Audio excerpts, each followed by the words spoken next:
combat, man. What's wrong with your wife?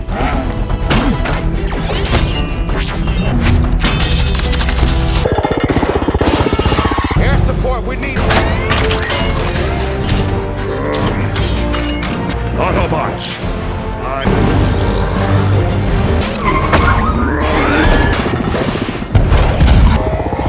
Pull over! Punk-ass Decepticon. Not today. Because of my sight. Whoa! You're there! Look out!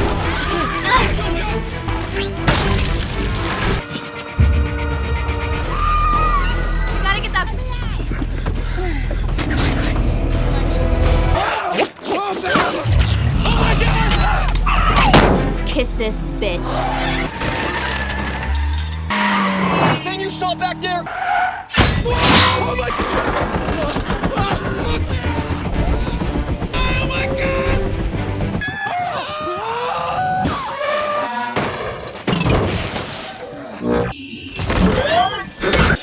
Wait, go, go!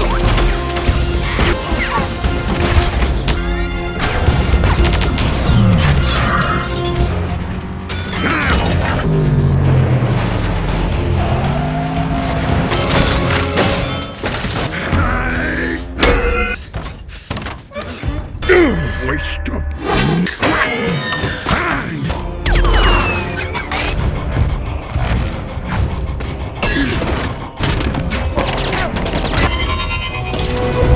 Megatron hitting on this planet. Optimus! I'll take it!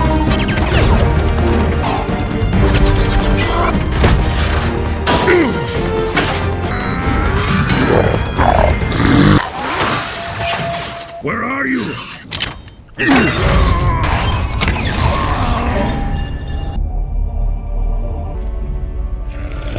Prime is dead.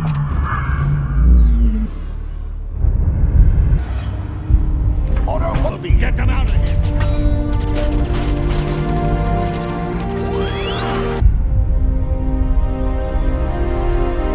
Lost the boy, Master. What in... Then we will forces no mercy.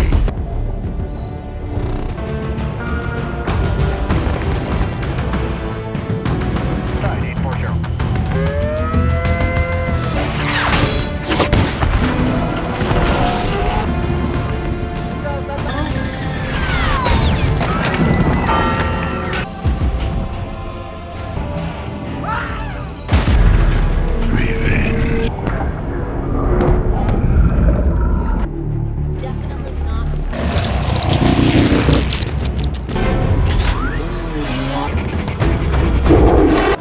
Sam!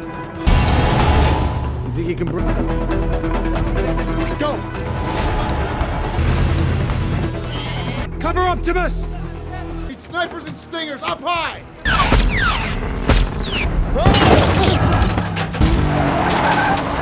Stop freaking out. Stop freaking out. Can take... I'm the dust! Betrayed by the country he loves. I don't think he's still following us. Bearer of bad news. We cannot let him...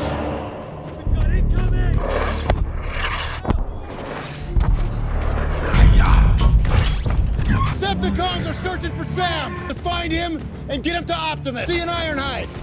Alright, let's go! Move out! Burt Lancaster and Kirk Douglas. Is that good?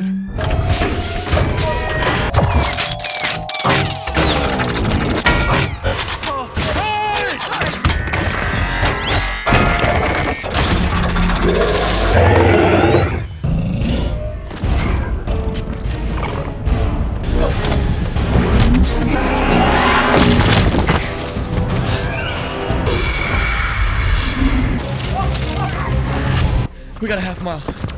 Up the middle! Alright, move it! There's nowhere to go. We'll get it done.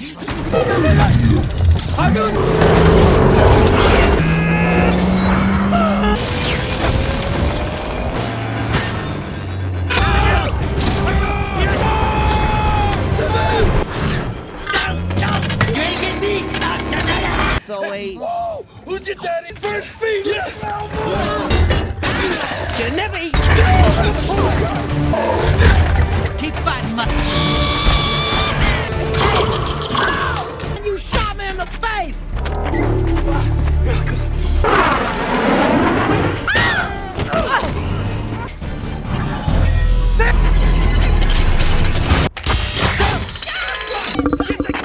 Please, listen! God! What? Want them? Go! Please? Hey!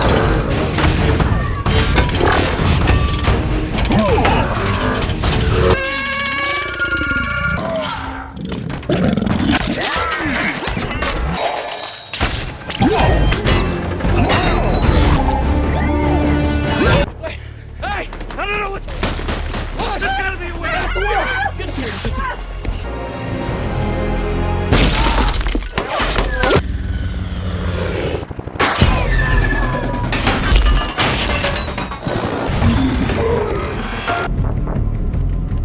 Those Marines... This is Warlord Roland Strike. Contact strike, Senator.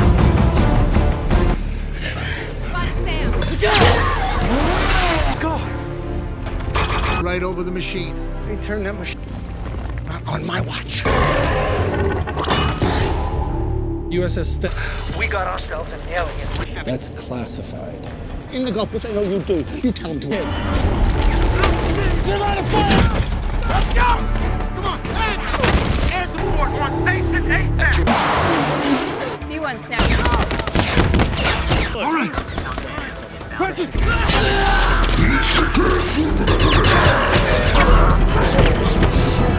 Spotted Sam!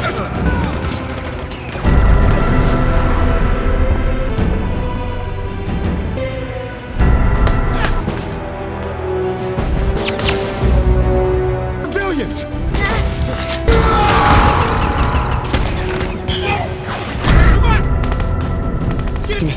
He's right over there across the court.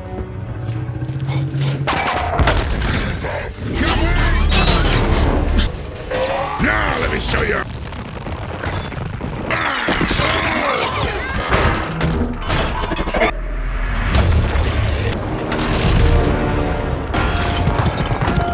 5.7 meters above sea level. Fire.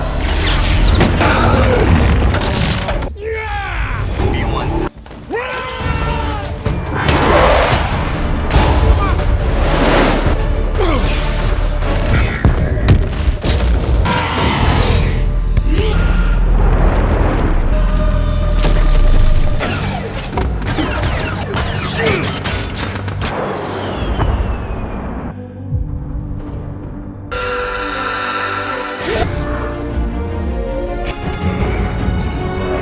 Living Prime.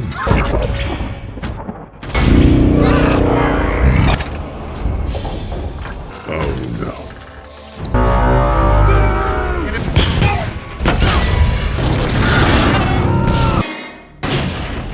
Your life.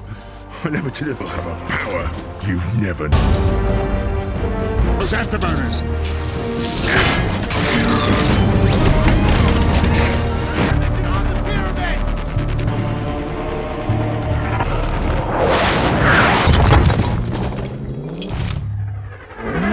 Like your brother! Done!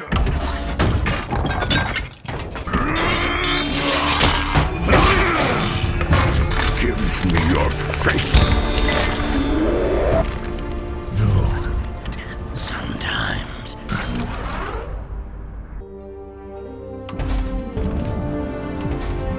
Just as Optimus is back in the fight, the ancient wheezing Jetfire, gravely wounded during Devastator's rampage, makes a final, noble sacrifice. With a heartfelt groan, he offers his parts to Optimus, declaring that a Prime must stand. This isn't just a convenient plot device. It's an act of deep reverence and loyalty to the Prime's lineage, reflecting a long-held Cybertronian tradition. The merging process is visually striking, with Jetfire's rusty, battle-scarred components seamlessly integrating with Optimus's sleek form, accompanied by the satisfying clank of new armor locking into place. Optimus gains Jetfire's flight, capabilities, complete with blazing jet engines and powerful new weapons, transforming him into an unstoppable force. This augmentation is a crucial piece of world building, showcasing the modular nature of Transformer biology and technology, where parts can be exchanged and integrated, allowing for dramatic power shifts. It emphasizes that Autobots are not just individual fighters, but parts of a larger adaptable system, able to repurpose and combine for maximum impact. The roar of Optimus's newly formed jet engines as he takes flight is a thrilling sound, signifying his renewed power and the turning tide of the battle, a true Phoenix moment where he rises from the ashes, stronger than ever. With Jetfire's upgrades, Optimus Prime, now a flying, heavily armed beacon of justice, takes to the skies. The whoosh of his new jet engines is deafening as he rockets towards the ultimate antagonists, the Fallen and Megatron. What follows is an incredibly dynamic and brutal aerial battle above the ancient pyramids. The metallic clang of Optimus's new weapons striking against Megatron's armor, the powerful gusts of wind from Optimus's thrusters, and the Fallen's crackling energy attacks fill the air with chaotic energy. Optimus, fueled by the Matrix and Jetfire's sacrifice, fights with a ferocity never before seen, tearing through Decepticons like they're made of tissue paper. This fight is not just about raw power. It's a symbolic clash of ideologies.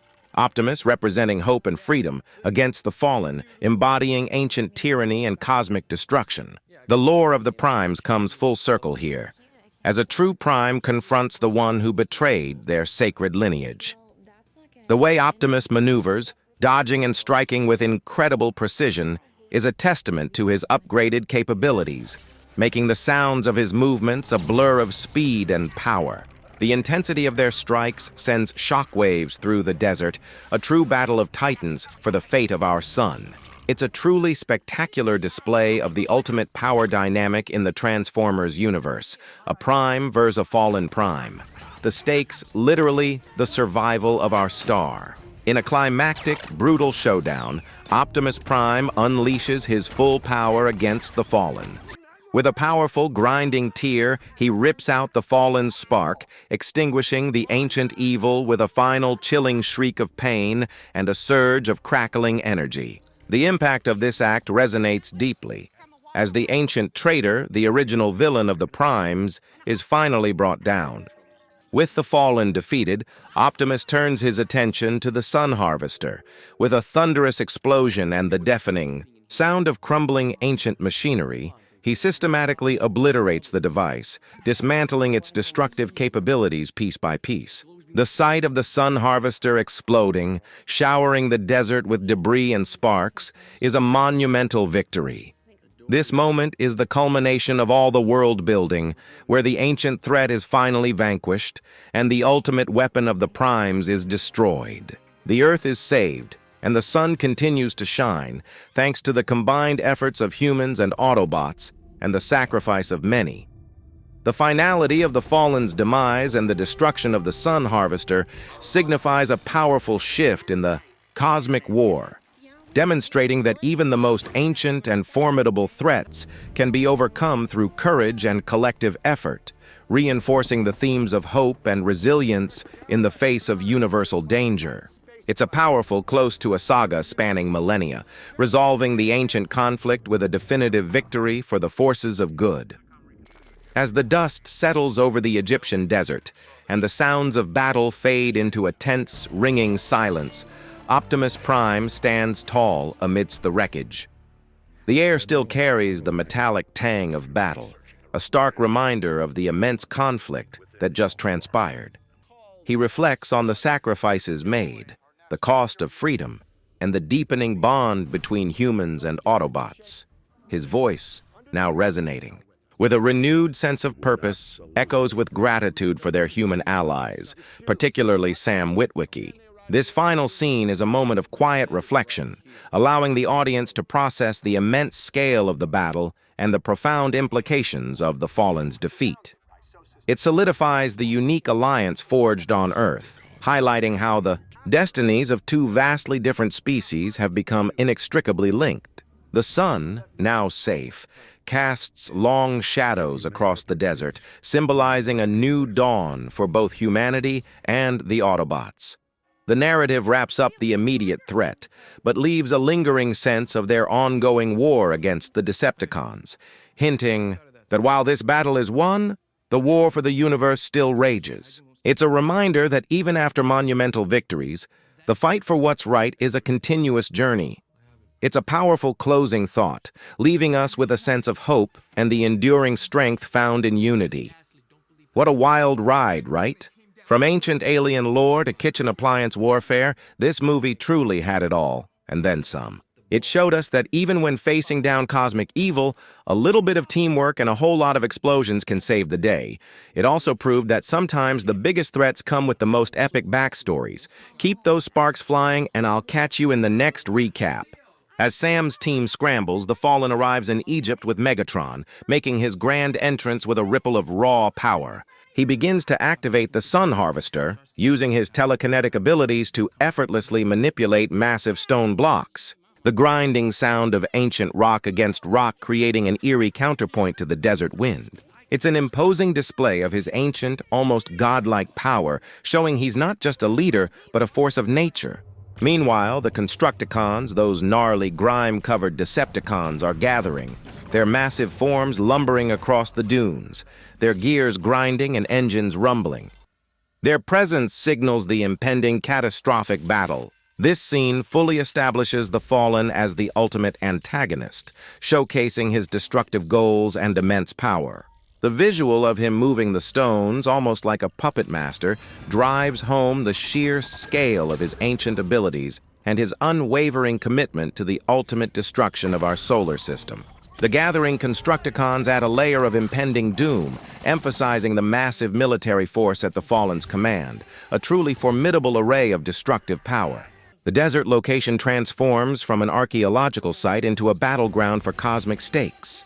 The battle erupts in the middle of the scorching Egyptian desert. Nest forces, led by Lennox and Epps, arrive, backed by the remaining Autobots, all transforming with a cacophony of metallic screeches and clangs. The air fills with the rat-a-tat-tat of machine gun fire, the booming thud of explosions, and the thunderous footsteps of giant robots. It's a chaotic, sprawling firefight, a truly epic clash of metal and might. The sheer number of combatants, both human and Cybertronian, creates a sense of overwhelming conflict. This massive battle sequence is the culmination of everything, pulling together all the plot threads into one giant, explosive showdown. It's not just a fight for Earth. It's a desperate attempt to protect the very sun, the source of our life, from being harvested. The desert setting provides a vast, open arena for destruction, with sand plumes rising from every explosion and impact. This scene underscores the unwavering courage of the human soldiers fighting alongside their alien allies, emphasizing the camaraderie and shared purpose in the face of insurmountable odds. The sheer scale of the conflict here is a testament to the world building, showing that this war demands everything from both species. A fight for universal survival. In the midst of the desert carnage, the Constructicons execute their ultimate maneuver. They combine. With a series of grinding, interlocking sounds and a truly monstrous transformation sequence, they form Devastator, a towering, monstrous transformer of pure destruction. This colossal beast, roaring with mechanical fury, begins to ascend the Great Pyramid, its vacuum vortex mouth sucking up sand, rock, and anything else in its path with a terrifying, sustained roar. It's a truly awesome, terrifying display of Decepticon power and engineering. Devastator isn't just a big robot. It's a walking, climbing, eating everything in its path engine of chaos, a singular threat that dwarfs all others. This moment expands the world building by showing the advanced combined forms possible for Cybertronians, a truly unique aspect of their biology and technology, demonstrating the adaptability and raw destructive potential when they work in sync. The sound of Devastator's immense weight grinding against the ancient stones of the pyramid is enough to make your teeth ache, driving home the destructive impact on a monument that has stood for millennia, a symbol of human history under attack. The sheer audacity of this creature, scaling an ancient wonder to activate a sun-destroying weapon, is a visual spectacle that encapsulates the film's bigger is better ethos. It's an almost insurmountable obstacle, a true boss fight in every sense of the word. While Devastator causes literal monumental damage, Sam, driven by the urgency of Optimus's death and the fate of the world, manages to navigate the crumbling temple to the hidden tomb of the Primes. The air within is thick with ancient dust and the silent reverence of millennia. He discovers the matrix of leadership, an intricate, glowing, crystalline artifact nestled within its resting place. The soft, ethereal hum emanating from it signifies its immense power. This isn't just a fancy prop. It's the key to restoring Optimus and stopping the Fallen. The moment Sam pulls it free, a soft, resonant thrum sounds through the ancient chamber, as if the very stones acknowledge its awakening. This scene is pivotal for world building, revealing the spiritual heart of the Transformers' ancient lineage and the sacred nature of the Matrix itself. It's not merely a power source, but a vessel of accumulated wisdom and energy from the Primes capable of miracles. Sam's discovery under such dire circumstances is a true testament to his courage and his unique connection to the Transformers' destiny.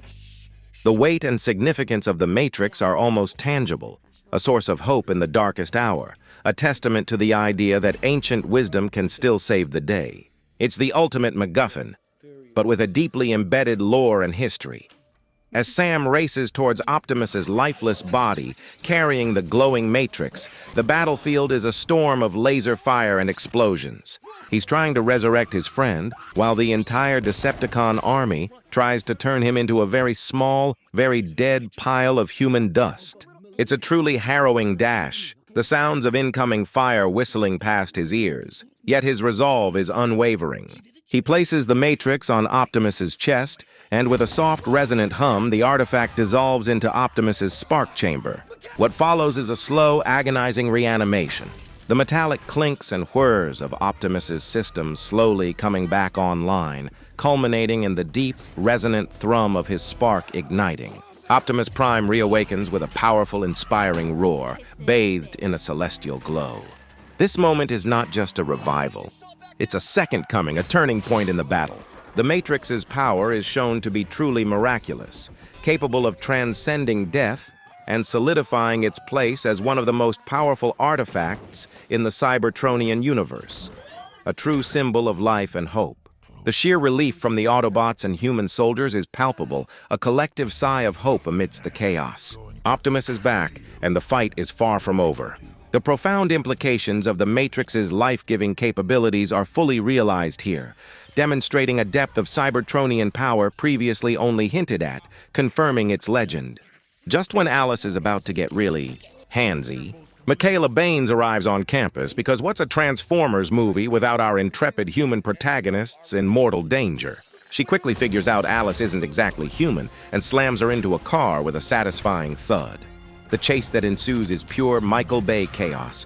Cars exploding, Sam and Michaela frantically trying to escape, and Bumblebee bursting onto the scene, transforming with that iconic thunderous clang and roar. The sounds of metal screeching, tires burning rubber, and laser fire whizzing past their heads create an immersive sense of urgency. It's a high-octane rescue that highlights the enduring bond between Sam, Michaela, and Bumblebee, reminding us that even amidst ancient prophecies and world-ending devices, their personal connections remain a driving force. The way Bumblebee shields them from danger, his engine rumbling with protective intent, adds an emotional layer to the constant robotic warfare, grounding the larger-than-life battles with human stakes. This scene effectively ratchets up the tension and firmly places Sam and Michaela back into the heart of the conflict, making it clear that normal life is definitively over.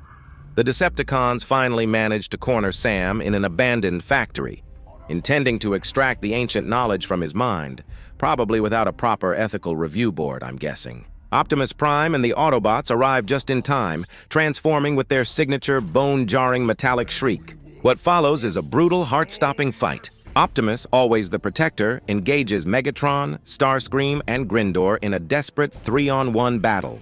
The sounds of heavy blows landing, metallic shrieks, and weapon fire are deafening. The sheer speed and power of these combatants are awe-inspiring, but the odds are stacked against Optimus. In a shocking, devastating moment, Megatron stabs Optimus through the chest, the sickening crunch of metal tearing apart echoing through the factory. Optimus falls, sparking and lifeless, a truly gut-wrenching moment that silences the battlefield. This tragic loss of the Autobot leader is a pivotal moment, plunging the Autobots into despair and highlighting the brutal stakes of their war. It really emphasizes the fragility of even the most powerful beings in this universe and the devastating consequences of their long-standing conflict. It fundamentally alters the dynamic of the war, as the source of Autobot courage and moral guidance is suddenly extinguished, leaving a gaping void. With Optimus Prime gone, the Decepticons waste no time. The Fallen, now free to act, orchestrates a massive, coordinated global invasion. Swarms of Decepticon ships, casting ominous shadows, descend through Earth's atmosphere with a terrifying whoosh, unleashing devastation across major cities worldwide. The sounds of distant explosions, panicked screams, and the constant thrum of alien engines create a sense of overwhelming terror. It's a full-scale assault, demonstrating the sheer numerical and destructive power of the Decepticon forces when unchecked. This phase of the movie really expands the world building from local skirmishes to a global catastrophe, highlighting the true scale of the Cybertronian war and humanity's vulnerability. It shows that the Fallen's plan is not just about a single device, but about seizing control of Earth entirely, changing the planet into a resource for their endless war. The global reach of the Decepticon invasion underlines their advanced capabilities and the critical weakness now faced by Earth's defenders without Optimus Prime to lead them. The visual of countless ships descending is a chilling reminder of humanity's insignificant standing in the face of such overwhelming extraterrestrial power. Grief-stricken and guilt-ridden over Optimus's death, Sam's mind is a swirling vortex of alien symbols. They're no longer just flickering.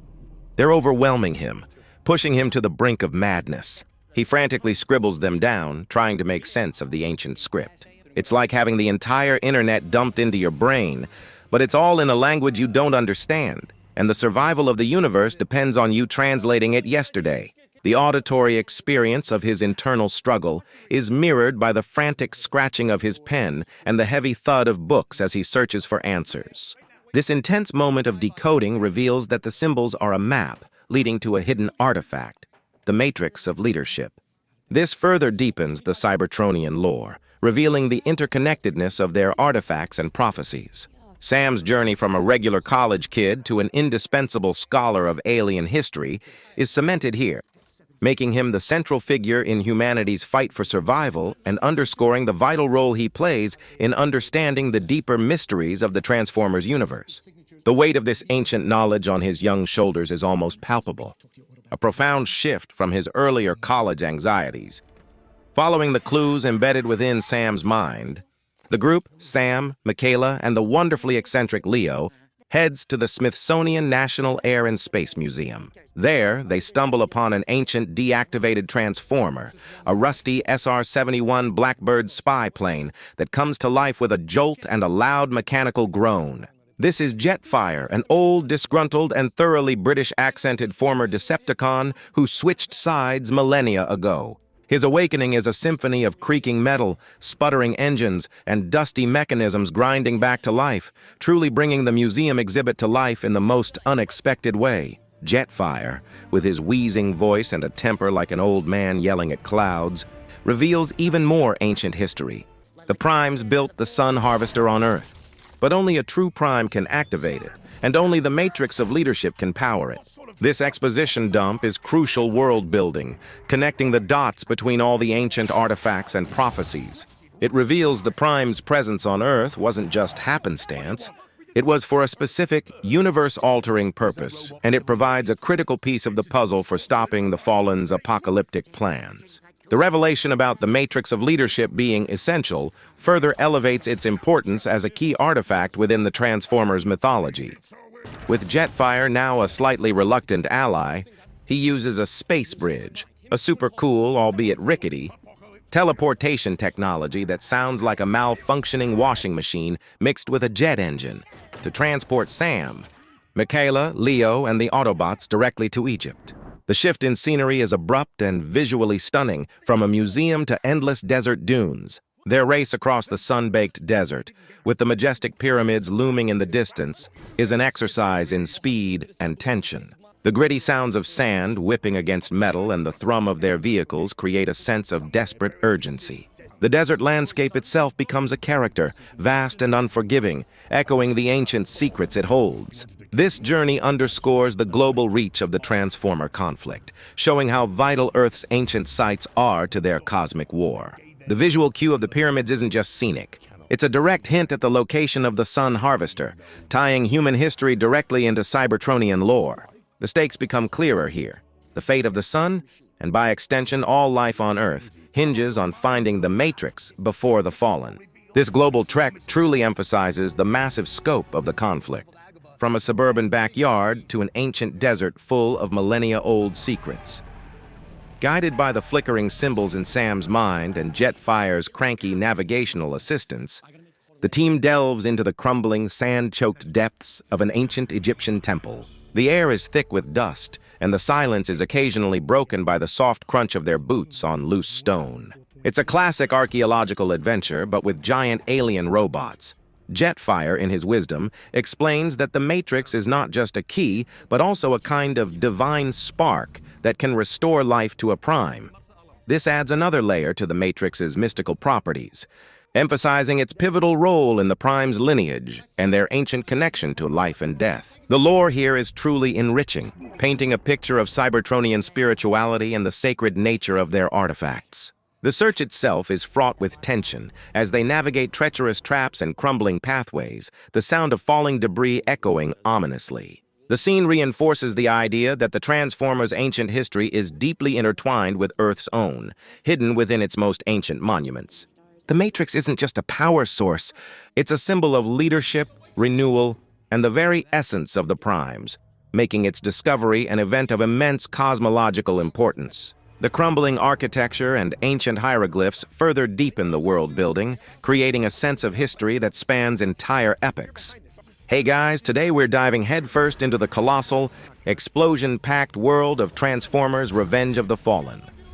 Get ready to revisit some truly gigantic robot mayhem, ancient alien lore, and of course, Sam Witwicky's unending quest for a normal life, which, let's be honest, was never going to happen. We're talking about a movie that decided bigger is better wasn't just a suggestion, it was a philosophy. Before you head off, if you're enjoying the kind of content I make, please consider liking and subscribing. No pressure, but it truly helps me keep the action coming. We kick things off with a flashback to 17,000 BC, where a primitive human tribe encounters the Primes, an ancient lineage of Transformers, battling the ultimate evil, the Fallen. The sheer scale of these mechanical titans clashing against a backdrop of terrified early humans really sets the stage for the deep, complex history these robots have with Earth. It's not just about flashy fights, it's about a war that spans millennia and cultures, revealing that humanity's place in this galactic struggle is far older than we ever imagined. Fast forward to the present, and the Autobots are now working alongside an international human task force called NEST, hunting down rogue Decepticons. We see them in Shanghai, dealing with a particularly nasty Constructicon. The noise of its metal grinding and snapping as it tries to escape is almost as jarring as a Monday morning alarm clock. Optimus Prime, ever the stoic leader, along with Ironhide and Sideswipe, engage Demolishor in a brutal urban brawl. The sheer force of these metal giants colliding causes buildings to shudder and concrete to splinter. It's a symphony of metallic roars and weapon fire, a testament to the fact that when these guys fight, they don't do it quietly. Optimus delivers a devastating blow, pulling out Demolishor's optic with a sickening crunch. With its dying breath, Demolishor utters a chilling prophecy: "The Fallen shall rise again." This isn't just a generic bad guy threat. It's a direct link back to that ancient prologue, hinting at a much larger, darker force at play. It deepens the lore, suggesting that the Decepticons' current actions are just a symptom of a deeper, more ancient evil stirring from its slumber. It makes you wonder how many layers of villainy these robots are hiding, doesn't it? Meanwhile, Sam Witwicky, who somehow survived the first movie without completely losing his mind, is preparing for college. He's trying to embrace a normal life, which, for a guy whose car is a sentient alien robot, is like trying to convince a cat to enjoy a bath, utterly futile. He's got to say goodbye to Bumblebee, a truly heartfelt moment between boy and bot, marked by the gentle hum of Bumblebee's engine as he expresses his sadness. While packing, Sam finds a tiny shard of the Allspark, the cosmic MacGuffin from the first film, which he'd apparently kept as a very shiny, very dangerous souvenir. This fragment, crackling with raw energy, accidentally zaps his kitchen appliances, turning them into murderous, miniature Decepticons. Imagine your blender suddenly developing homicidal tendencies. The chaos that erupts in his kitchen, with toast flying and a vacuum cleaner attempting to eat his dog, is pure, unadulterated robotic slapstick. It's a hilarious, if slightly terrifying, glimpse into the unpredictable power of Cybertronian energy, proving that even a tiny spark can cause massive headaches. This moment reinforces the idea that the Allspark's power is not fully understood, even by the Transformers themselves, making it a truly world-altering artifact. It's a key piece of the Transformers' origin story, and its lingering presence on Earth is a constant source of both wonder and danger. While Sam is battling his rogue kitchen appliances, the Decepticons are busy with a much grander and grislier resurrection project. Starscream, still nursing his wounds and a serious inferiority complex, leads a group of Constructicons to the bottom of the Mariana Trench to retrieve the lifeless husk of Megatron. The deep-sea gloom and the grinding sounds of the Constructicons' submarine forms are incredibly atmospheric, adding a palpable sense of dread. Using a salvaged piece of the Allspark, because apparently everyone's collecting these things now, they revive their fallen leader. The reanimation sequence is visceral. Bits of metal and wires reknit, sparking with malevolent energy, accompanied by the chilling sound of Megatron's circuits rebooting. It's a painful, grotesque rebirth, highlighting the dark power that fuels their cause and the lengths they'll go to bring back their destructive force. This moment is crucial for world building, as it demonstrates that even death isn't a permanent state for these beings if enough Cybertronian energy is applied, making them truly formidable and almost immortal antagonists. It also shows the enduring hierarchy among the Decepticons, with Megatron as the undeniable apex. Revived and angrier than a robot stuck in rush hour traffic, Megatron makes a beeline for a hidden Decepticon sanctuary on one of Saturn's moons. This is where he meets the Fallen, his true master and an ancient Prime who betrayed his own kind. The scene itself is bathed in ominous shadows and glowing Cybertronian symbols, immediately establishing the Fallen as a being of immense, almost divine power. He's less a robot and more a walking legend of villainy, with a voice that practically vibrates with ancient malice. The Fallen reveals the core of his plan, to find the Matrix of Leadership, another ancient Cybertronian artifact, and use it to power a device called the Sun Harvester, hidden on Earth, which will convert our sun into energon. This isn't just about blowing things up. It's about systematically draining celestial bodies to feed their war machine, a truly terrifying aspect of their technological prowess and desperate need for resources. It's a chilling reminder that the Transformers' conflicts aren't just Earth-centric. They're cosmic in scope, affecting entire star systems. The very idea of the Sun Harvester changes the stakes dramatically, showing how their ancient war directly threatens the existence of our entire solar system.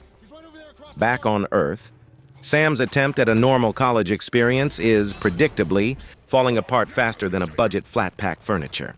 He's struggling with his classes, especially when he starts seeing strange, incomprehensible Cybertronian symbols everywhere. They appear in his textbooks, in his notes, even burned into the pizza he's eating. An alien language flickering into his mind, an auditory whisper that only he can hear. It's like his brain has suddenly decided to download an alien operating system without his permission, which, as anyone who's had a mandatory software update knows, is incredibly annoying.